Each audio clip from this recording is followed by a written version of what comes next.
السلام علیکم ورحمۃ اللہ وبرکاتہ۔ ساغر صدیقی کے والد نے ساغر کی پسند کو یہ کہہ کر ٹھکرا دیا کہ ہم خاندانی لوگ ہیں، کسی تندور والے کی بیٹی کو اپنی بہو نہیں بنا سکتے۔ غصے میں اس لڑکی کے گھر والوں نے لڑکی کی شادی پنجاب کے ایک ضلع حافظ آباد میں کر دی تھی، جو کامیاب نہ ہوئی، لیکن ساغر اپنے گھر کی تمام عیش و آرام چھوڑ چھاڑ کر داتا کی نگری رہنے لگا۔ داتا دربار لاہور۔ جب اس کی محبوبہ کو پتہ چلا ساغر دربار ہے تو وہ داتا صاحب آ گئی۔ کافی تلاش کے بعد آخر تاش کھیلتے ہوئے ایک نشئیوں کی جرمٹ میں ساغر مل ہی گیا۔ اس نے ساغر کو اپنے ساتھ چلنے کو کہا اور یہ بھی بتایا کہ مجھے میرے خاوند نے ہاتھ تک نہیں لگایا اور ہماری داستان محبت سن کر مجھے طلاق دے دی ہے، اب اگر تم چاہو تو مجھے اپنا لو۔ ساغر نے کہا، بندہ پرور کوئی حیرت نہیں، ہم وفاؤں کا صلہ مانگتے ہیں۔ غربت، ڈپریشن، ٹینشن کی وجہ سے ساغر صدیقی کے آخری چند سال نشے میں گزرے اور وہ بھیک مانگ کر گزارا کیا کرتے تھے، گلیوں میں فٹ پاتھ پر سویا کرتے تھے، لیکن اس وقت بھی انہوں نے شاعری لکھنا نہ چھوڑی۔ میری غربت نے میرے فن کا اڑا رکھا ہے مذاق، تیری دولت نے تیرے عیب چھپا رکھے ہیں۔ زندگی جبر مسلسل کی طرح کاٹی ہے، جانے کس جرم کی پائی ہے سزا یاد نہیں۔ آؤ ایک سجدہ کرے عالم مدہوشی میں، لوگ کہتے ہیں کہ ساغر کو خدا یاد نہیں۔ ساغر صدیقی کہتے ہیں کہ جب جلد ایوب خان صاحب پاکستان کے صدر تھے تو ان دنوں میں جنرل ایوب خان صاحب کو بھارت میں ایک مشاعرے میں مہمان خصوصی کے طور پر بلایا گیا۔ جب مشاعرہ سٹارٹ ہوا تو ایک شاعر نے ایک درد بھری غزل سے اپنی شاعری آغاز کیا۔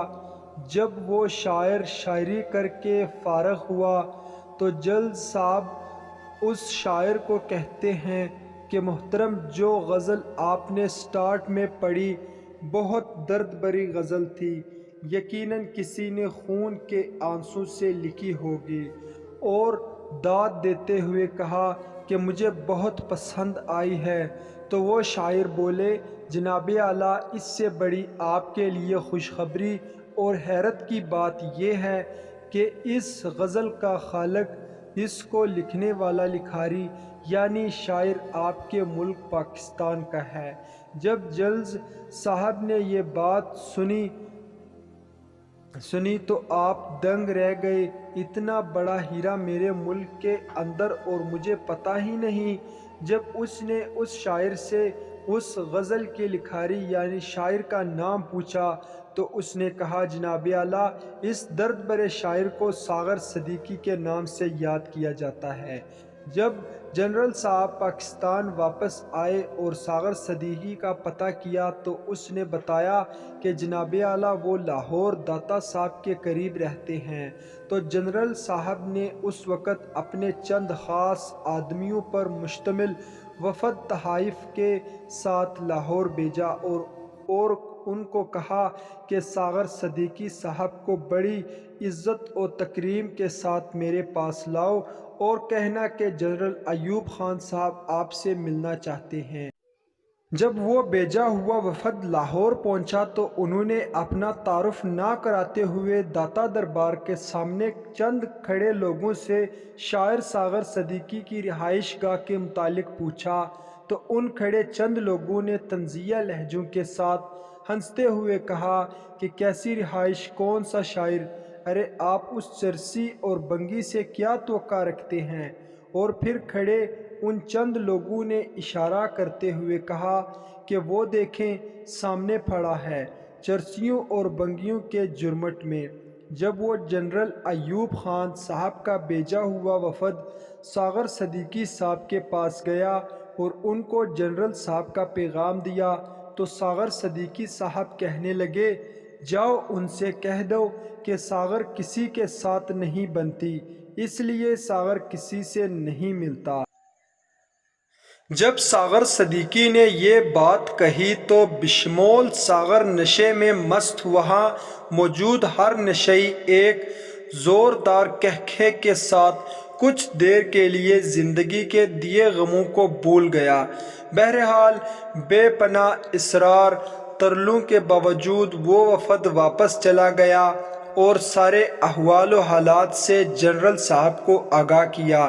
کہتے ہیں کہ جنرل ایوب خان صاحب پھر خود ساغر صدیقی صاحب سے ملنے کے لیے لاہور آئے، اور جب ان کا سامنا ساغر صدیقی صاحب سے ہوا تو ساغر صدیقی صاحب کی حالت راز دیکھ کر جنرل صاحب کی آنکھوں سے آنسوں کی ایک نہ رکنے والی جڑی لگ گئی، اور پھر انہوں نے ہاتھ بڑھاتے ہوئے غم سے چور اور نشے میں مست ساغر صدیقی سے جب مصافحہ کرنا چاہا تو ساغر صدیقی صاحب یہ کہتے ہوئے ان سے ہاتھ پیچھے ہٹا لیا کہ جس عہد میں لٹ جائے غریبوں کی کمائی، اس عہد کی سلطان سے کوئی بھول ہوئی ہے۔ ناظرین، یہ تھی ہماری آج کی چھوٹی سی ویڈیو۔ اچھی لگے تو لائک شیئر کمنٹ ضرور کریں۔ ملتے ہیں نیکسٹ ویڈیو میں، اپنا بہت بہت خیال رکھیں۔ اللہ حافظ۔